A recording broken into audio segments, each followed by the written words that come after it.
Beleza. Então vamos lá, vai. Vamos lá pro tema. Ó, eu até anotei aqui para você, para eu não esquecer de nada, fazer uma pergunta legal para você poder fazer assim uma explicação bem interessante, bem rápida também, porque a live não vai ser muito demorada, tá? Então, ó, quais são as etapas de um programa de rastreio escolar com o objetivo de detectar precocemente a presença de escoliose em crianças e adolescentes? Então, eu queria que você explicasse para a gente quais são essas etapas do rastreio, porque isso é tão importante que às vezes os pais vão saber dessa questão da criança já lá na frente, quando o tratamento já está mais complicado. E se a gente fizesse um rastreio escolar, tudo isso seria muito mais rápido, né? E isso ajudaria muito o prognóstico dessa criança, desse adolescente. Então, explica para a gente quais são aí essas questões do rastreio, por favor. Exatamente. Pegando um gancho aí do que você está falando, eu peço desculpa pro pessoal, minha voz aqui está um pouco ruim, estou com uma sinusite braba, mas vamos lá. O grande lance é esse, é a detecção precoce. Porque você fazendo o rastreio e fazendo a detecção precoce, você evita todas as complicações associadas a uma curvatura escoliose, por exemplo, pegando como exemplo uma escoliose idiopática na adolescência. Toda a fase de crescimento, a fase de estirão é a fase mais complicada. Se você consegue fazer o rastreio e evitar, né, que essa curvatura progrida acentuadamente, a gente já está fazendo um excelente trabalho. Mas para isso, né, o que geralmente acontece? Geralmente acontece é que as pessoas, elas, quando observam, a curvatura já está numa magnitude perceptível. Geralmente a criança vai abaixar, pegar alguma coisa no chão, e a mãe observa, né, uma rotação, uma assimetria na região, principalmente na região torácica, por conta da relação das costelas com a nossa coluna vertebral. E aquilo é assustador no primeiro momento, né? Isso gera um sinal de alerta. Quando vai procurar, as opções geralmente são tratamento conservador, uso de órtese rígida ou exercícios específicos. Então, o que a gente fala? Só que muitas vezes a curvatura já está ali 30, 40, ela já está num limiar crítico. E aí vem sempre na cabeça, né? Será que eu preciso fazer cirurgia? Será que eu não preciso fazer cirurgia? Então, para a gente evitar tudo isso, um programa de rastreio tem a capacidade, pelo menos, de pegar essa criança e fazer uma detecção precoce. É lógico, pode ser que você faça uma observação e isso gere um falso positivo para você. Você acredita, com meio dos dados que você obteve no exame ali, de rastreio, essa criança tem alguma coisa, e quando vem a radiografia que você solicitou, graças a Deus essa criança não tem, ou é uma curvatura muito pequena, ainda não tem todas as características de uma curvatura mais acentuada, de uma curvatura mais grave. Então, assim, é preferível a presença de ocorrência de falsos positivos nesse caso, do que ocorrências de falso negativo. Né? Você falar que não tem, e na verdade essa criança está em processo de desenvolvimento. Tá joia? Mas vamos lá. O que a gente precisa fazer? Quais são as nossas ações para poder elaborar um bom programa de rastreamento escolar? Então, primeira coisa, vamos falar de... São 4 itens que eu costumo falar. Um item é um item inespecífico, um item à parte, e 3 itens são itens relacionados à parte clínica. O primeiro item que eu falo que é inespecífico, né, mas porque ele não tem relação com o exame clínico, é você levar a proposta até a escola.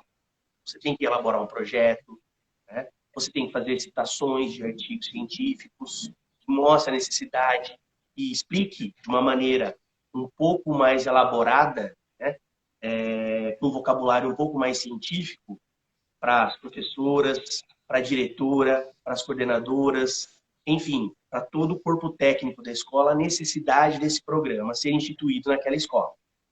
Então, esse é o primeiro ponto. E é lógico, existe, né, essa questão burocrática, ela é importante, está muito relacionado à segurança das crianças. Então, uma vez que você apresenta o projeto, esse projeto tem que ser levado à presença dos pais, os pais devem saber a finalidade da proposta e, com base nisso, autorizar ou não o filho a participar desse programa.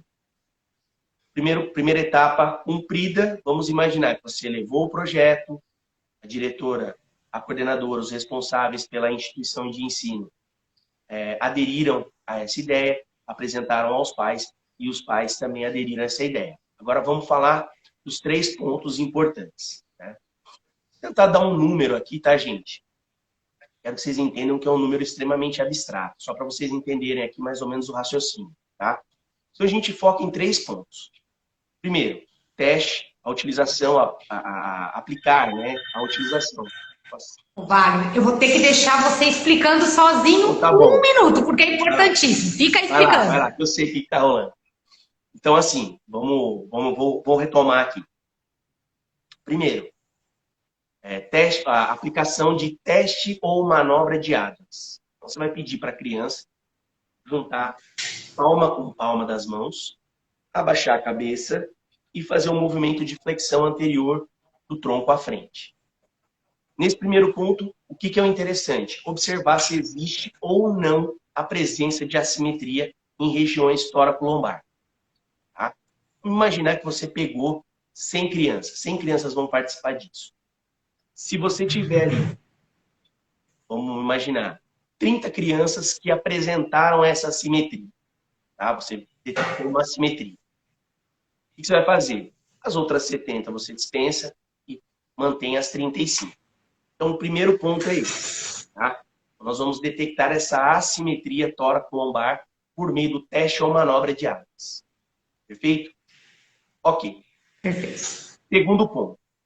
Sobraram essas 30 crianças. Próxima medida, nós vamos tirar uma medida do ângulo de rotação de tronco, utilizando um escoliômetro. Tá? Um dispositivo validado, tem boa confiabilidade. Nós vamos pegar esse escoliômetro e vamos fazer a medida. Ela tem uma assimetria, mas o quanto ela atende à assimetria? Será que essa assimetria ela tem uma relevância para eu fazer a solicitação de um exame de imagem para essa criança? Para gerar um custo adicional para o familiar? Certo? Então, vamos lá. Pegou o escoliômetro, fez a medida de ângulo de rotação de tronco. A literatura é um pouco divergente. Você pode assumir que a partir de 5 graus de diferença nesse ângulo de rotação de tronco medido pelo escoliômetro, que você vai fazer essa solicitação. Se você for uma pessoa mais incisiva, mais criteriosa, você pode fazer isso. Ou você pode, ou você desconsidera até 10 graus e vai fazendo acompanhamentos. Né? Você escreve uma carta, faz uma descrição e solicita o acompanhamento dessa criança, qualquer alteração perceptível pelo pai, qualquer modificação percebida, a aplicação da manobra ou teste de Adams, ele torna a procurar você. Ou procura um médico, geralmente um ortopedista. Tá? Eu prefiro, nesse caso, pecar pelo excesso. Então, assim, se eu detectei 5 graus de diferença, eu solicito a radiografia ou solicito que procure um médico, enfim.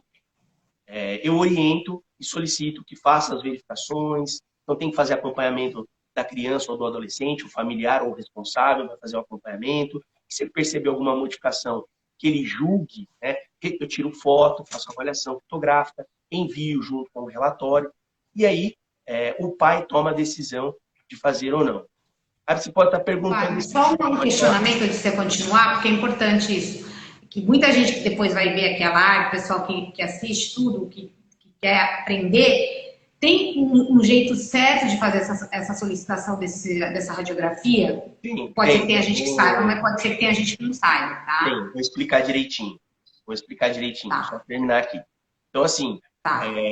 A pessoa pode perguntar assim, mas Wagner, às vezes 5 graus é pouco. E aí a criança vai fazer esse exame e vai pegar o exame e não tem nada. Ok? Que maravilha. Né? Pelo menos não tem nada. Graças a Deus. Vamos imaginar que tem alguma coisa que esse alguma coisa, a gente pegou logo no começo. A gente já consegue inserir um programa de exercícios específicos. Né? A gente vai para o próximo passo, que é calcular o fator de progressão dessa curvatura, continuar fazendo o acompanhamento, por isso é necessário o auxílio dos pais ou dos responsáveis. A gente tem que ter um vínculo forte entre o clínico e os familiares, os responsáveis dessa criança ou desse adolescente, para poder dar o andamento do tratamento o mais adequadamente possível em ambiente domiciliar. E ele já vai iniciar um exame físico totalmente específico para a gente também poder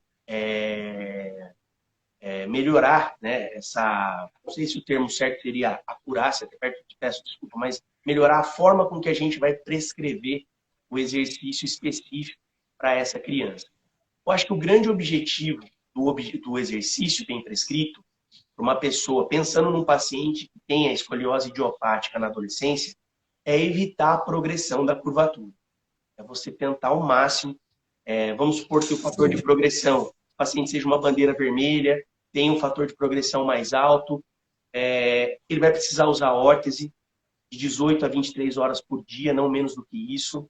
Existe uma forma adequada de colocar a órtese nessa criança, nesse adolescente. Às vezes a gente pensa que vai pegar, já vai colocar ali, vai deixar a criança 23 horas com o colete de uma vez só. Gente, pode ser a recomendação, pode ser essa, né? Mas existe uma estratégia para você fazer isso de uma maneira gradual, porque senão, se a criança e adolescente sentir muita dor, muito desconforto, ela não vai querer usar. Ela não vai usar, não vai ter aderência. Se ela não tem aderência, quem vai usar isso é quem? O guarda-roupa, o armário, enfim. Alguém vai usar menos ela. Tá? A gente precisa de aderência. E aí, tudo aquilo que a gente veio fazendo para evitar o procedimento cirúrgico, a gente cai por terra. Né? A gente perde, por exemplo, essa questão da aderência é muito importante, não só o tratamento clínico por meio de exercício, mas a utilização da órtese por um período adequado. Tá? Bom, e a solicitação da radiografia? Como que faz essa solicitação? A gente pode solicitar, então coloca lá, solicito a paciente, a radiografia em AP, perfil, em ortostatismo, né? Uma radiografia panorâmica, uma radiografia panorâmica em AP e perfil em ortostatismo, em filme de 31 por 90 centímetros. Então, esse é a forma que você vai colocar no papel, sem mais à disposição, seu nome, seu número do registro profissional, seu carimbo e manda. Se for fazer particular, eu nunca tive problema, eu nunca tive recusa de laboratório de imagem para uma solicitação. O convênio tem os pormenores, então não vai rolar por convênio. Se quiser usar o plano de saúde para isso, não vai rolar. Aí vai ter que ser o médico. Infelizmente, a gente o médico. Você pode, aí é uma questão polêmica, gera discussão, enfim, você vai passar um bolo, você vai perder um tempo, você vai gastar dinheiro por conta de uma coisa que é desnecessária, porque a prioridade e o objetivo, né, o centro das nossas ações são os nossos pacientes. Então, menos isso, né, menos rolo, menos confusão, e mais ações corretas, ações direcionadas à melhora clínica do nosso paciente. Tá? Então, eu acho que o que eu queria falar, né, a mensagem que eu queria passar hoje para vocês era essa. Né? Então, o programa de rastreio escolar, detecção precoce. Por que essa detecção precoce? Porque você quer pegar o negócio no começo para evitar que isso progrida. E aí você tem que... É uma luta muito desgastante, não só para o adolescente ou para a criança, mas também para o familiar. Tá? Então, assim... E assim, o que se quer evitar com isso? O pessoal acha que é brincadeira, né? O pessoal que fica de fora, às vezes que acompanha, que não está inserido diretamente, eles acham que é brincadeira, acham que é assim, não, mas faz cirurgia. Cirurgia é bom. Né? Só cirurgia vai corrigir, só cirurgia vai corrigir. Então, assim, ó, o que a gente observa? Lógico, eu não sou contra procedimento cirúrgico, mas todo procedimento cirúrgico, exatamente, todo procedimento cirúrgico tem critério, tem indicação para ser realizado, indicações para serem realizadas, tem contraindicações para não ser realizado. Por quê? Pelo óbvio. Como é um procedimento cirúrgico, é um procedimento invasivo, envolve risco àquela pessoa. De risco de diversas naturezas. Risco da pessoa, desde um risco da pessoa ficar com a sequela permanente, sequela transitória, até a pessoa ir a óbito durante o procedimento. Então, o procedimento cirúrgico não é grande, né? Você que está me ouvindo aí agora, que às vezes acompanha de fora o dia a dia de uma pessoa que tem escoliose, que está brigando aí para colocar uma órtese mais adequada possível, que a gente sabe que tudo que um material bom, material que tem, né, investimento, geralmente é alto custo, porque o cara vai usar, investir um monte de gesso. Colete de Milwaukee. Colete de Milwaukee, adianta?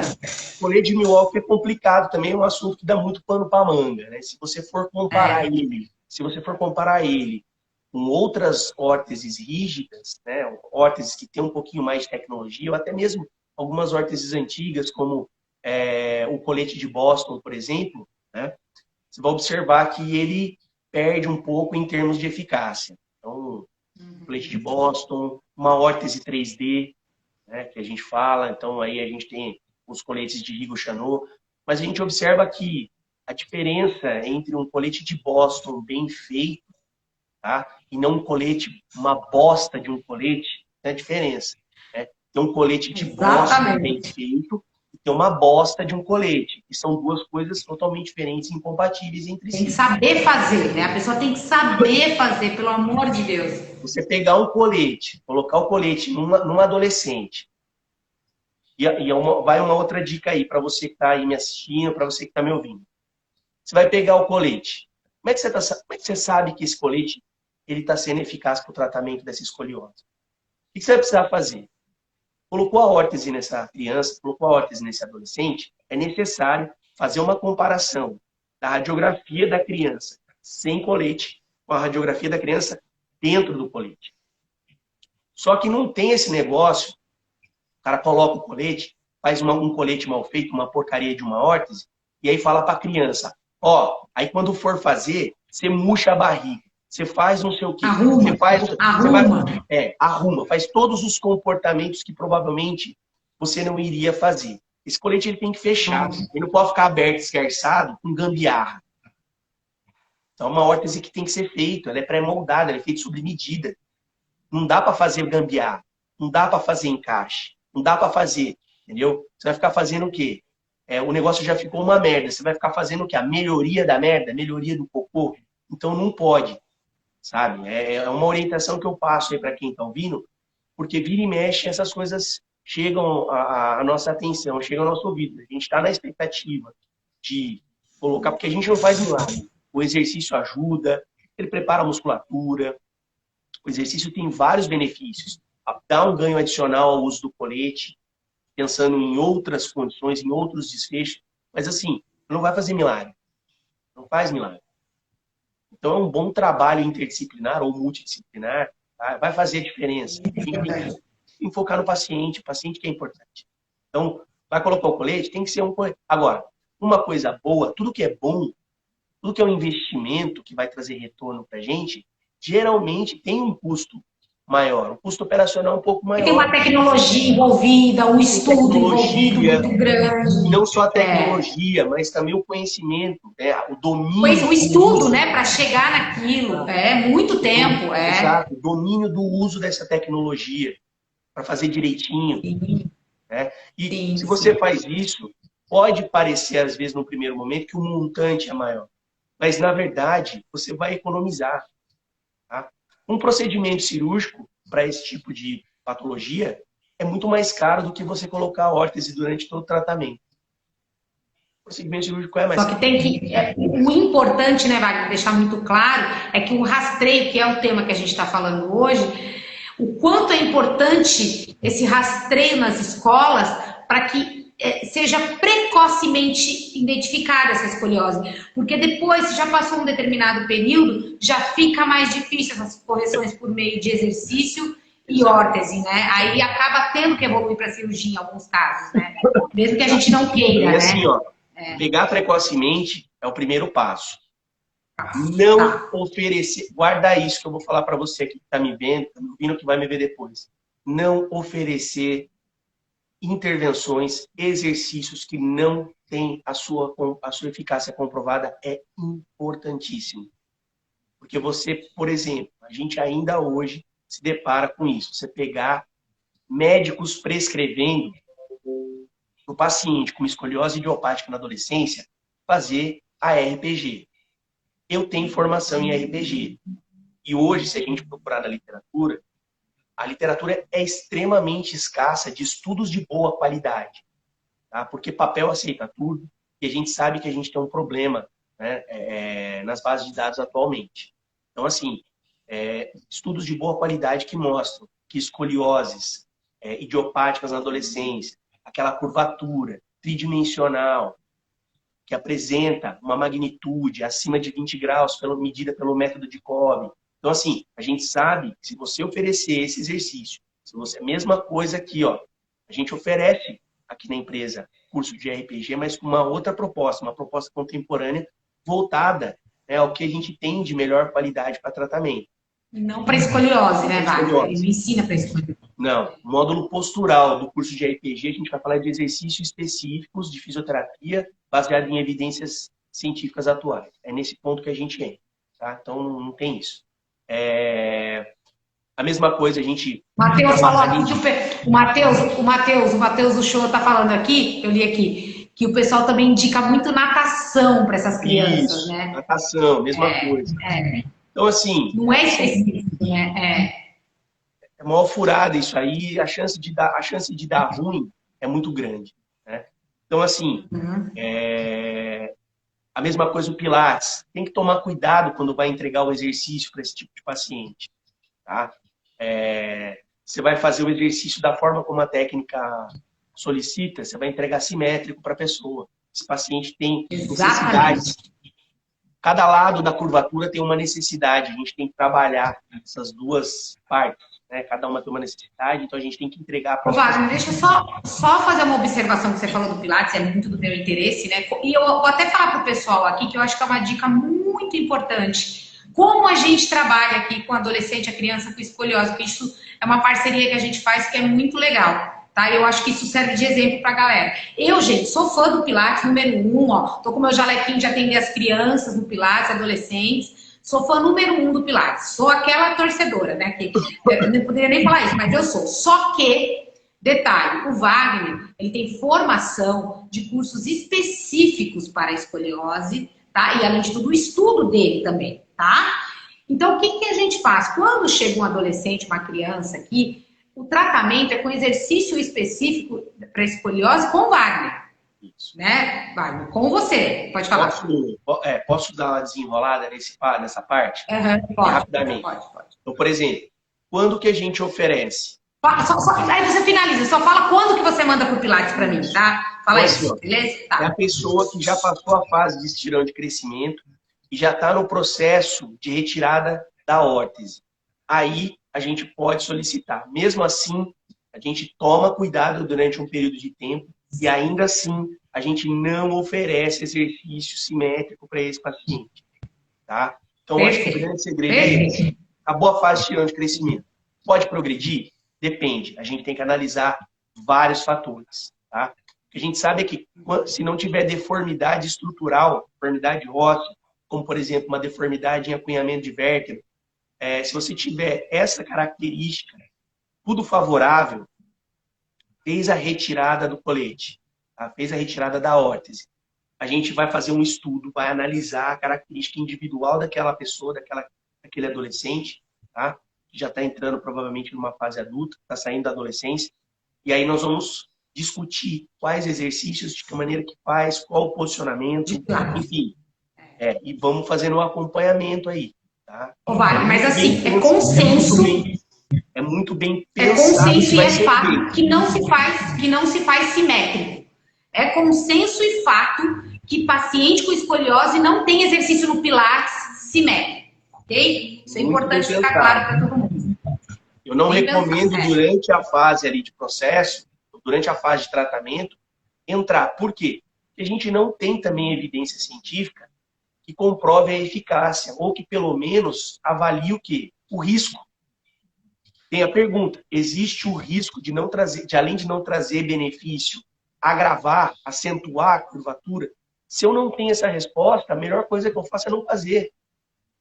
Agora, se eu não tenho essa resposta, mas eu tenho outros exercícios, outras possibilidades de fazer, que já foi testada a eficácia, que a gente sabe que traz benefício, principalmente se feitos junto com a ortetização, eu faço. É simples assim, o que a gente fala. É a utilização racional da prática baseada em evidência nas nossas condutas clínicas. É isso que a gente tem que pensar. Tá? Perfeito. Beleza? Perfeito. Acho que era isso. Ô, gente, deixa eu só pedir uma coisa para vocês, assim. O pessoal que eu sei que, assim, não sei na prática de vocês, no dia a dia de vocês, o quanto que vocês têm pacientes com escoliose, crianças, adolescentes, vocês conhecem. Fala aí pra gente, escreve aqui se vocês têm contato, se vocês já tiveram.